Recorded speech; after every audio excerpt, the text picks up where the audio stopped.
Okay, so today I would like to talk with you about whether I prefer bread or rice.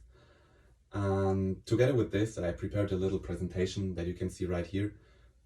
It's a little imaginary presentation just for this video. Yeah, so I think the decision for me is like really hard because I really like both of them, bread and rice. Yeah, and both of these foods, they can be used in a variety of dishes. Like for example, with rice, you can simply have it as a side dish. You can have it in form of sushi, in form of fried rice, or even a rice salad. And also bread.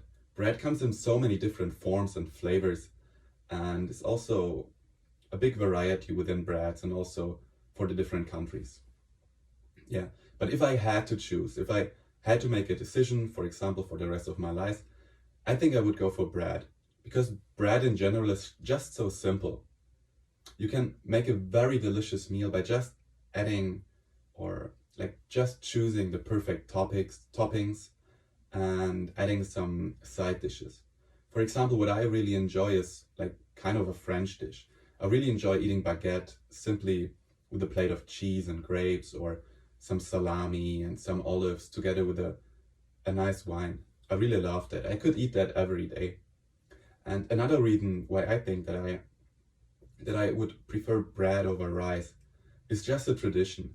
Like I grew up in Germany and my parents and my grandparents, they grew up in Romania. And both of these countries are really famous for their bread. So me and my family, we had bread every day and it got kind of a tradition to eat bread as dinner. Yeah, that's very typical for Germany, also Romania. And also when I think about my grandfather, or when I think about bread, I think about my grandfather because he really is crazy about his bread.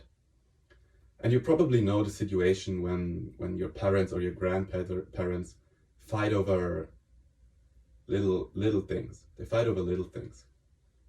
Well, in my family, my grandparents fight over bread because my grandfather wants to have bread with every dish, even though my grandmother prepared something with other sides like potatoes, rice, or pasta. But my grandpa just cannot live without bread. He wants to have bread even though we have potatoes, rice, or pasta. He just needs this. And my grandmother is crazy about it, and they always fight about it. Because she thinks it makes him chubby or it's just unnecessary to add bread if you have potatoes. And now kind of my whole family adapted to that and we really enjoy having bread when there's some leftover sauce or some leftover oil from a salad. Then we just take the bread and dip it in there after we already had like the main course. Yeah. And I think this is a really special habit for my family and that really connects us. And that is why I think that I would choose bread over rice.